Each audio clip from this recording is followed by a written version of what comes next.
चले मान लिया उस लड़की की कोई गलती नहीं थी, लेकिन उस घर के एक फर्द ने आपको तकरीबन जान से मार ही दिया था, और अब भी वो औरत आकर यहाँ खिजर भाई पर इल्जाम लगा रही है। अजीब पागलपन है।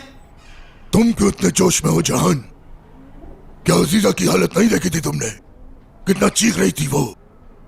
उसके चीखने की वजह जरूर कोई सच है, और वो डर रही है कि वो सच सामने ना आ जाए कहीं, और उस सच का ताल्लुक जरूर हमसे है।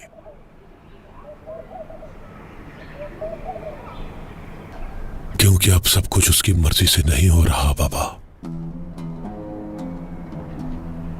इसलिए वो परेशान है। अब देखें एलिफ ने यहां आकर क्या किया, और मैंने मीरान के साथ। खिजर ऐसा नहीं कहें।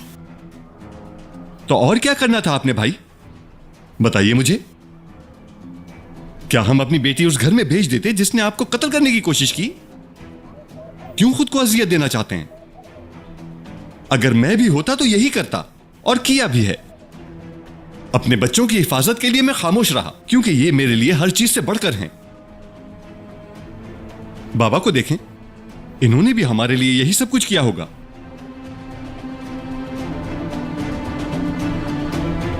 अगर तुम रेहान को बचाना चाहते हो उनसे, तो फिर ये सब बातें किस लिए? अगर मीरान ने तुम्हें धक्का नहीं भी दिया तो अजीजा दुश्मन तो है ना, अजीजा वहीं रहती है, तो रेहान को क्यों भेजना है वहां? क्या तुम नहीं जानते कि अजीजा क्या कर सकती है उसके साथ?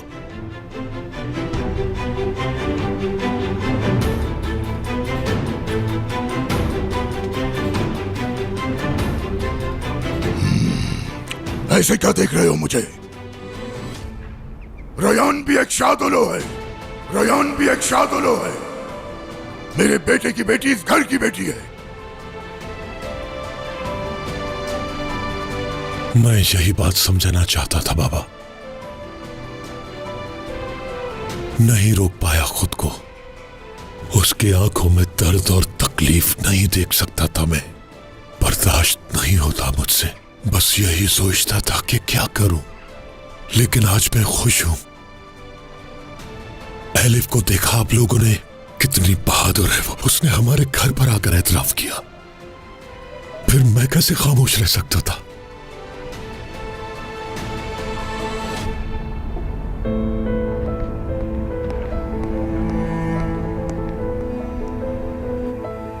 मैं कहीं नहीं जा रही, मैं कहीं भी नहीं जाऊंगी।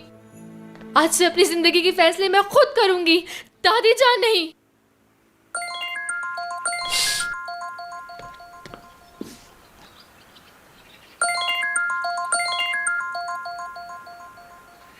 हेलो आजाद। एलिफ, तुम ठीक हो ना? तुम्हारी दादी ने तुम्हें कुछ कहा तो नहीं? हाँ, बहुत कुछ कहा उन्होंने। मैं भी इसीलिए पूछ रहा हूँ क्योंकि मैंने आज औरत का दूसरा रूप देखा है। मानता हूं उनकी पोती की बात थी, मगर आज तो अजीब ही थी वो।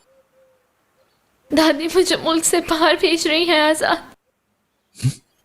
क्या? क्यों? क्योंकि मुझे सजा देना चाहती हैं, और सिर्फ मुझे ही नहीं, हर उस इंसान को जो उनके खिलाफ खड़ा है। आजाद, दादी जान हो सकता है कि वो डर गई हूं, शायद इसलिए कि हम तुम्हें कोई नुकसान ना पहुंचाएं।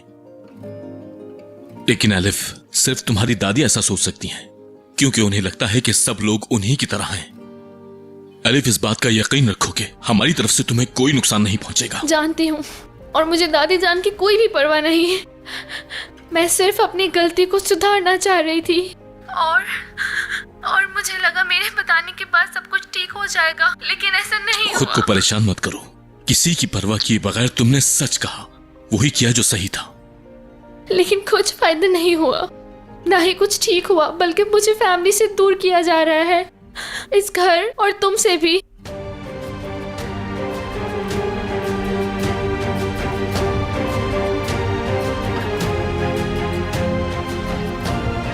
एलिफ, देखो, अगर तुम जाना नहीं चाहती हो तो मैं अपनी तरफ से पूरी कोशिश करूंगा जो कर सका। मतलब मैं तुम्हारे भाई से बात करूंगा, शायद वो मेरी बात समझ जाए। क्या तुम भाई से सच में बात करोगे? हाँ, अगर जरूरत पड़ी तो।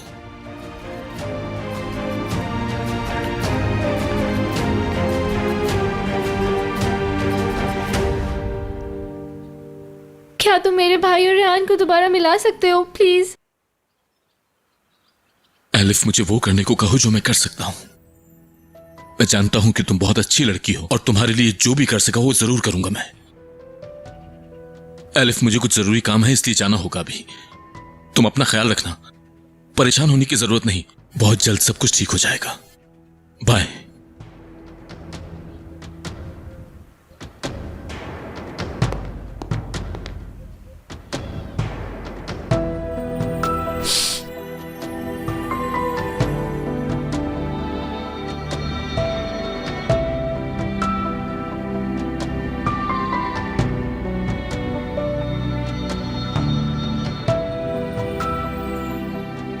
सब कुछ ठीक हो जाएगा आजाद, बिल्कुल ठीक। तुम और मैं मिलके करेंगे ठीक।